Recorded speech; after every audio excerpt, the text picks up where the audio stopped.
A cada dia a gente descobre o quão foi por muito pouco. Essa é de ontem, está repercutindo hoje. Sabe o almirante Garnier, o golpista assumido, dentre os ex-comandantes das Forças Armadas, segundo o Mauro Cid? Então, ele deixou o comando antes da posse do Lula, mas deixou um homem dele dentro do Ministério da Defesa. E esse homem dele teria redigido a GLO, a Garantia da Lei e da Ordem, que daria poderes de polícia às Forças Armadas no dia 8 de janeiro. Essa GLO chegou a ser apresentada ao Lula por quem? Pelo seu ministro da Defesa, José Múcio. Minha amiga, meu amigo, imagine se o Lula tivesse assinado. Salve galera, eu sou o Maurício Ricardo, inscreva-se, ative o sininho, deixe o like ou o dislike e comente, seu comentário é muito importante. Eu vou começar pelo óbvio. Naquele momento lá do quebra-pau, o José Múcio apresentar a possibilidade de uma GLO na sua função de ministro da Defesa é compreensível.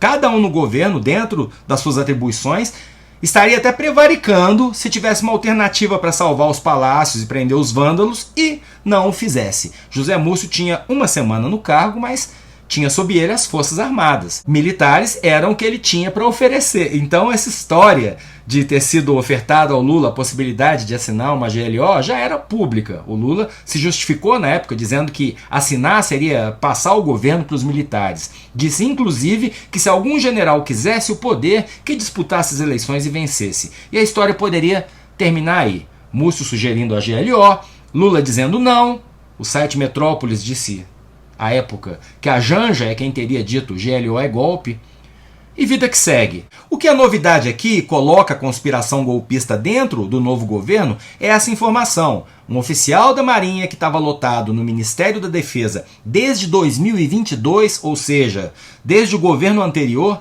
já tinha no seu e-mail, às 18h05, um texto prontinho de GLO que ele encaminhou para o seu próprio e-mail funcional no domingo, e foi esse texto que parou na mão do José Múcio.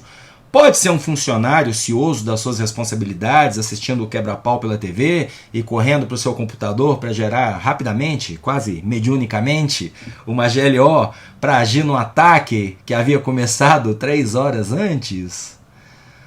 Olha, difícil, mas pode. Só fica muito suspeito quando a gente descobre que a GLO foi escrita por um homem que estava há 1 ano no Poder Executivo com autorização assinada pelo almirante Garnier, aquele que, segundo Mauro Cid, foi o único comandante militar a dizer que iria aderir a um golpe de Estado.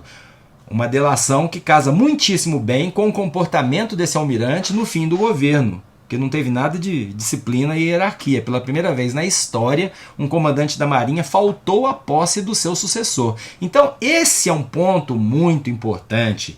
Não foi só o Lula quem achou que uma GLO, naquele momento, depois de 2 meses de carna-golpe, seria a consumação do golpe de Estado. Quem pode prever o que teria acontecido com os mesmos militares que hospedaram os golpistas sendo responsáveis pela prisão deles? O verdadeiro levante popular golpista, que reuniria um número considerável de brasileiros, que sejam 10% da população, poderia começar ali.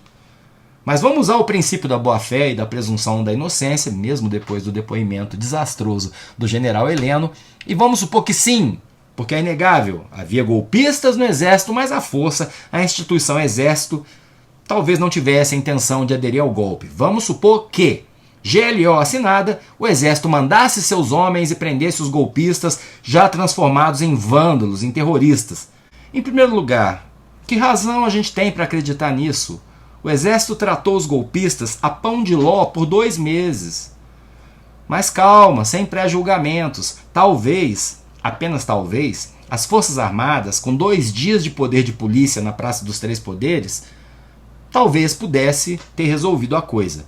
Improvável. Eu acho que quanto mais tanque e milico, mais bolsominion se assanharia. Mas o ponto em que eu quero chegar é, se o Exército não iria aderir ao golpe, por que a GLO que foi apresentada ao ministro da Defesa foi escrita por um homem da Marinha, que é a instituição que vinha sendo comandada até o mês anterior por um suposto golpista?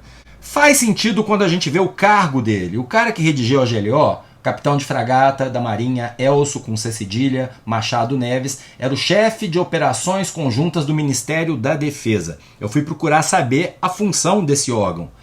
A chefia de operações conjuntas é o órgão interno do Ministério da Defesa que presta assessoria ao Estado-Maior Conjunto das Forças Armadas por meio da coordenação de diretrizes de planejamento, execução e acompanhamento de temas voltados ao preparo e emprego conjunto das Forças Armadas, inclusive em operações de paz.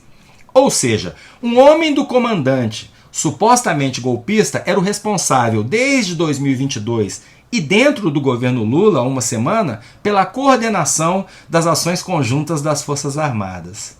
Gente, diante de tudo o que o Brasil viu, não tinha como dar certo. O policiamento da Praça dos Três Poderes era a responsabilidade da Polícia do Distrito Federal, comandada pelo Anderson Torres, que estava fugido nos Estados Unidos. Você olha a cronologia do dia 8 e em impressionantes 20 minutos, no máximo meia hora, o novo governo decretou intervenção federal no Distrito Federal, o interventor colocou todos os policiais militares do DF na rua e começou a prender os extremistas. Ou seja, o quebra-quebra era um gatilho, era uma bomba relógio. Com o efetivo normal da polícia, em 30 minutos, essa bomba foi desarmada. Precisava de GLO? Para quê? A quem interessava uma GLO? A quem interessava transferir esse poder de polícia, que deu conta do recado, em meia hora, para as Forças Armadas? O que teriam feito as Forças Armadas se tivessem sido convocadas? Essas Forças Armadas que estavam lá hospedando os golpistas. Aí vem a oposição dizer que o 8 de janeiro aconteceu por omissão do governo. Prendam o Flávio Dino. O homem do almirante, supostamente golpista, tinha a GLO em mãos durante o ataque. Ok, era o papel institucional dele na função. Mas eu vou repetir, porque tem que ficar claro. Quem estava na função era um militar diretamente ligado ao almirante Garnier. E o exército, não a marinha, o exército sempre foi simpatizante do movimento golpista. Isso também não é ilação, não é invenção da minha cabeça. Vivo repetindo, experimenta parar seu carro para atender o celular numa área de segurança em porta de quartel. Vem um soldado e te manda circular. Se você insistir, vão te apontar um fuzil em algum momento. Aquilo que a gente viu no Brasil inteiro, como dizia o filósofo e pensador Padre Quevedo, não existe. Eu entendo a manutenção do José Múcio no cargo, eu entendo a estratégia do Lula de distensionar a relação com as Forças Armadas, mas eu não sou do governo. Como cidadão, continuo indignado com a audácia, com a arrogância, com a prepotência desses golpistas. Então só digo uma coisa, sem anistia. Eu sou o Maurício Ricardo, inscreva-se nesse canal, ative o sininho, deixe o like ou dislike, seu comentário que sempre soma muito, e vamos continuar lutando pela democracia.